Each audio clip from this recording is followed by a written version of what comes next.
Hello and welcome to The Game Plan, where each week we give you in-depth analysis of the greatest game of all you can't find anywhere else. I'm Zac Bailey, joined by our expert analyst here at NRL.com, Anthony Seibold. Seibs, great to see you after an opening weekend of footy where you tipped that we would see a trend, and we certainly did.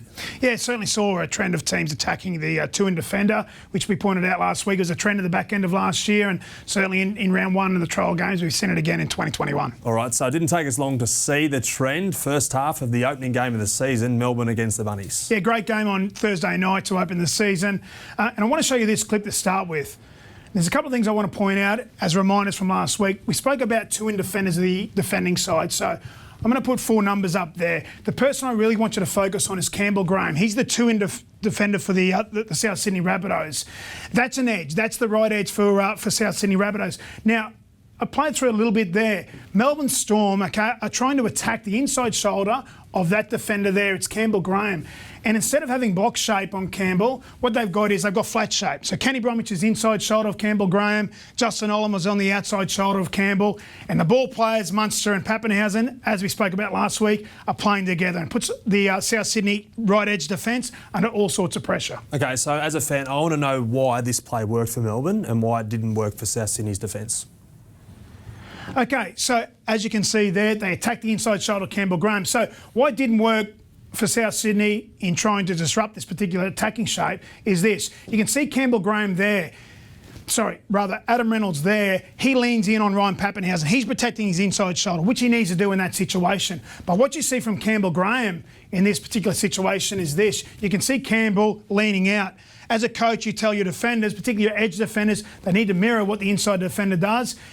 Adam Reynolds turned in, Campbell Graham turned out. Ryan Pappenhausen, with his ball playing ability, puts Kenny Bromwich through the gap, backs up in support, try time for Melbourne. So essentially it's you taking a step to your left now, I'm taking a step to my right, and it says Kenny Bromwich strolls straight through, which is what happened last Thursday night. Yes, certainly. And as I said, teams are trying to attack that inside shoulder of the two-in defender with flat shape like the Melbourne Storm or block shape like we've traditionally seen in the past. All right, so let's play this out. Let's remind fans exactly what happened. Kenny Bromwich goes through. Pappenhausen, one of the best supporting fullbacks. So last week we focused on the attacking shape, but as a South fan, if we play Melbourne again, I don't want this to happen again. So how, as a Bunnies defensive unit, do we disrupt this great Melbourne shape? Yeah, so gold medal defence in this situation would look like this. So I'll let the play out. I just want to pause it on Cameron Munster there. Now, Damien Cook's role as a five-in defender is to go and make Cameron Munster play a little bit earlier. In this case, Cameron Munster plays early in any case, okay? So the next defender we're looking at is the edge back rower, Jaden Sewer for the South Sydney Rabbitohs. And what we want to see from Jaden is this. We want him to go forward and make Ryan Pappenhausen play a little bit earlier. Now, if he does that, as I said, that's gold medal standard defence. If he does that, what's going to happen is this. There's 1, 2, 3 Melbourne Storm attacking players versus 1, 2, 3 South Sydney Rabbitohs defenders. That's what we want to see if I'm the South Sydney Rabbitohs coach and or one of the players in this particular situation. But Ryan Pappenhausen, he has speed to burn, which means Jaden Sewer gets held up on the inside. Now we need the second best defence or the silver medal defensive shape? Yeah, so silver medal for me would be to protect your inside shoulder. As you suggest, Ryan Pappenhausen, one of the quickest players in the game, so you can't blame Jaden Sewer for not being able to get to him. But I wouldn't want to see Jaden come forward there, make him play a little bit earlier. If he digs all the way into the line, this is what you want to see. You want to see Adam Reynolds protect his inside shoulder, which he does. What you'd want to see from Campbell, as I said before, is protect his inside shoulder on Kenny Bromwich. You'd want to see Josh Mansour protect his inside shoulder on Justin Olam.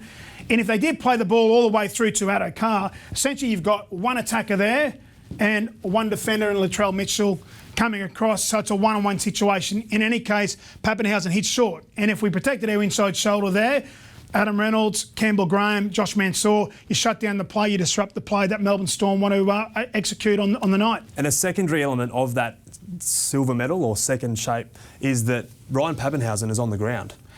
Adam Reynolds takes him out and he can't back up through the middle. Yeah, so there's an opportunity here for either Jaden Sewer or Adam Reynolds to take Ryan Pappenhausen to the floor. The last thing you want to do is allow Ryan Pappenhausen to get through, because In this situation here, he's back on the inside there, inside Kenny Bromwich. He stays alive, whereas if Adam Reynolds or Jaden Stewart take Ryan Pappenhausen to the floor, he's out of play, then it becomes a contest out here. Okay, so Friday night footy, we saw a very similar shape when it's the Knights against the Bulldogs. The Knights you're involved with, so this would have pleased you when you were up in the coach's box. Yeah, certainly. And again, a little bit similar shape, but there's a couple of things I want to point out. So I'll pause it here. So again, what I want to do is identify the right edge for the Canterbury Bulldogs. The person we're looking at here is Will Hopewadi, okay, the two-in defender. So a little bit of a different shape.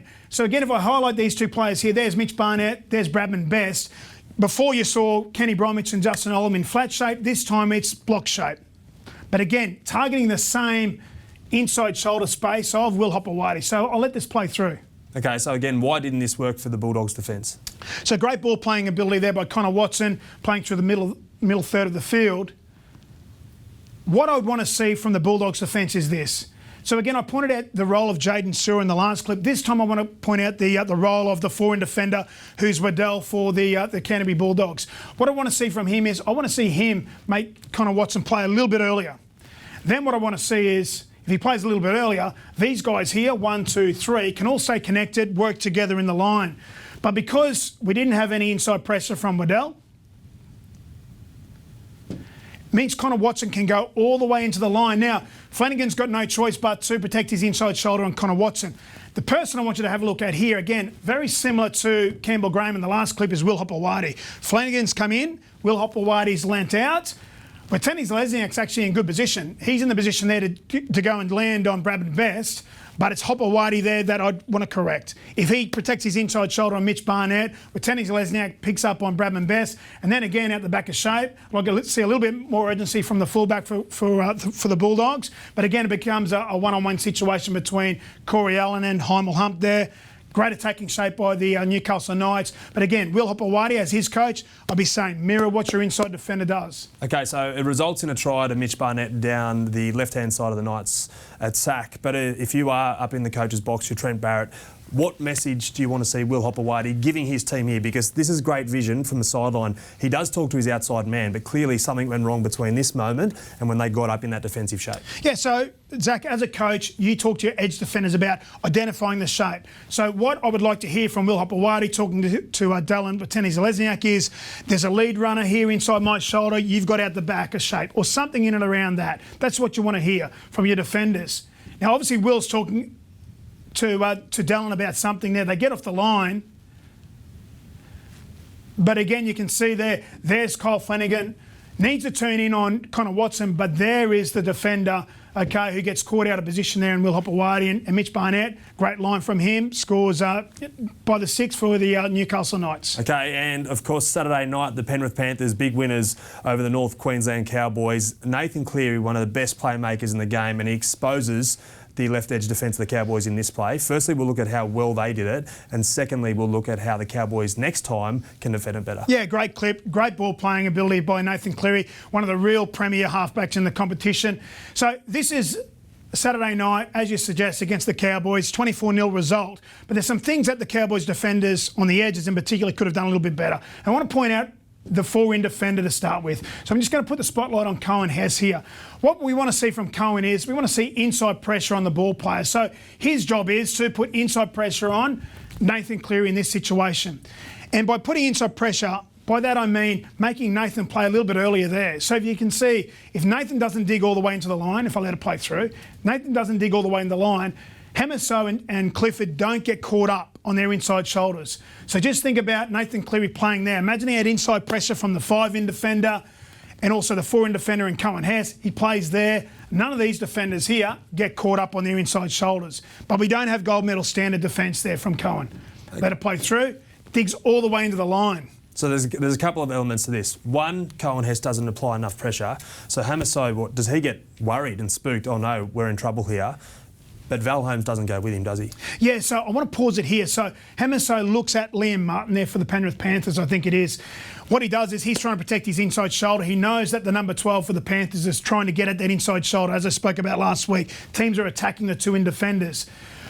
What I'd like to see from Val Holmes is him to be up on the end of the line there. There's no kick threat, but Val, for some reason, it's a little bit step back. Now, he's mirroring what the inside defender does, but he's jamming from step back. As I said, you can't see Val Holmes in the picture here. That's where I'd want to see him. He's jamming from step back and just pulls up a little bit too short on Edwards there. He's got great ball playing abilities, and all of a sudden there's a 2v1 situation at the back of that shape. So step back, you mean he's caught a couple of metres behind where he should be. So his centre pairing in Hamiso Tabuai-Fidow, he's gone early and he's been caught off the pace just slightly. Now, if he is in the right position, if he is up here near the 30-metre line where you said, what's the result for the Panthers? Well, imagine if Val Holmes is there on the end of the line, okay, and he mirrors what his inside defender does. It means that he's got less distance to go and land on the fullback Edwards for the Penrith Panthers, which means either makes the tackle or Edwards is trying to pass the footy under some extreme pressure. I'll let this play live because Val Holmes is jamming from step back in this situation. Edwards has just got that little bit more time, and it's only half a second to a second more time, but it means that he can execute the play. Okay, and it creates a 2-on-1 outside and the defensive unit goes, again, they're scrambling. So that's the first part of the play, but secondary, what do these players have to do now to stop Penrith scoring in the corner? Yeah, so Clifford's a 3-in defender there. So Hamiso got caught up an inside shoulder. Val's pulled the trigger and jammed. What you want to see from these defenders here is them coming across in secondary defence. That means they're cover defence. Think of the old time players who would cover defend. That's essentially what you want to see from those 3 defenders here. The other person you want to look at is the fullback. All right? And we want to look at Drinkwater here. So his positioning there, is it right? At the start of that play, he's standing behind the ruck. Is that where you want him to be as a coach or not? So, yeah, obviously Cowboys have their systems. He was protecting the short side, plugging in the line to try and thicken up the line. But what I want to see from him is first couple of movements. Think of a little Kelpie dog sprinting across the field. I want to see Drinkwater in that situation. First 2 or 3 steps, take off like a little Kelpie dog and be in the picture. Good cover defence by Clifford. Gets beaten inside shoulder. Good cover defence by Cohen Hess. Just doesn't make the tackle. In the end, Drinkwater does a decent job, makes the tackle. Like to have seen him in the picture a little bit more earlier. But again, they've saved the situation in that instance.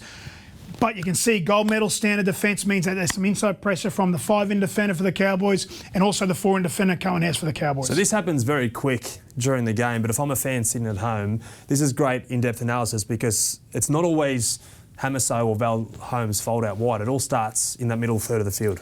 Yeah, the big boys have got a big job to do. So 1, 2, there's Mitch Dunn on the other side there, a couple of middle forwards there, and Cohen Hess. The forwards, they can help their edge defenders by putting inside pressure on. Now, the forwards are in the washing machine. They do a lot of the work, the grunt work in particular, week in, week out. It's really hard for them, but they've got to do their job there. They're the effort areas or the areas that don't take talent or don't take skill that you need from them. They need to go and make the ball players play a little bit earlier, which means the edge defenders can work together, stay connected, ideally, but it means that they're making the ball player play on the defender's terms rather than the attacking term. All right, so they're 3 examples of when the attacking side won the battle out wide and they've isolated those edge defenders. As we see here, Momorowski goes through, try-saver from the Cowboys. But in the next example, we see the Tigers defend up really well against the Raiders' all-star attack.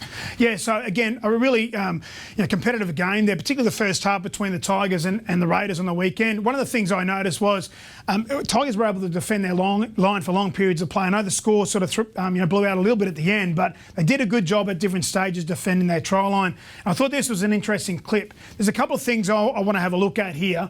I'll let it play through. So this, again, is an example that would please the coach. This would please Michael Maguire for sure. So if I take that back here now, there's a couple of things I want to do. I want to point out a couple of players. The first one I want to point out is this.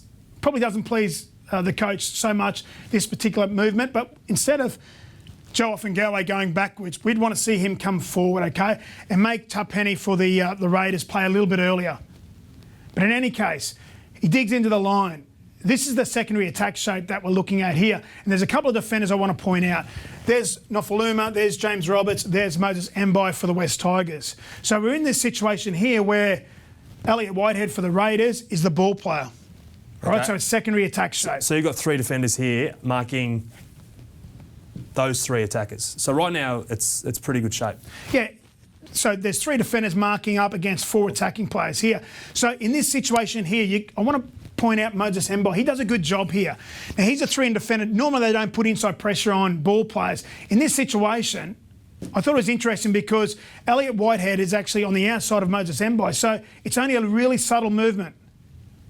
There's Moses Mbai come and make Elliott Whitehead play just a fraction earlier, which means these two players, James Roberts and Nofaluma, can stay connected and work together. So in this situation here, Zach, there's 1, 2 attacking players versus 1, 2 defending players. So again, they've disrupted the attack by Moses Mbai making Whitehead play just that fraction earlier. So that's the difference between the plays we just showed before and this example here, is that Moses Mbai goes at the ball player and Elliott Whitehead a little bit earlier, which puts pressure on him to play earlier. It's a really subtle movement. It's a 1 to 2 metre change of intensity. That's what coaches talk about to their forwards in particular. As I said, it's unusual for the halfback to have to put inside pressure on, but Moses Mbai recognises that Whitehead is outside him. So he's on his outside shoulder, comes forward a little bit, makes him play a little bit earlier, which means, as I said before, James Roberts and Nofaluma, who are in good defensive position, they don't have to make a decision. There's Nofaluma. He looked like he wanted to go and jam on Jack Whiten, but he didn't need to because Moses made Elliott Whitehead play that fraction earlier there. If you're Michael Maguire up in the box, do you have a big grin on your face in that instance? Yeah, because Canberra Raiders throw a lot of attack at you. You have to be really good when you play the Canberra Raiders, particularly down in Canberra. They've got so many threats there. As you can see, the ball play this time is the back row and Elliott Whitehead, which means Whiten can do his thing, which is run out the back of shape. But West Tigers, they disrupt that defence because that attack because Moses Mbai defensively goes in, puts inside pressure on the ball player, and that's what Michael Maguire would like to see. All right, last week we looked at the attacking shape. This week we looked at how defensive units can disrupt it. Steve, as always, thank you for your great analysis. And fans at home, remember to watch out for this in round 2.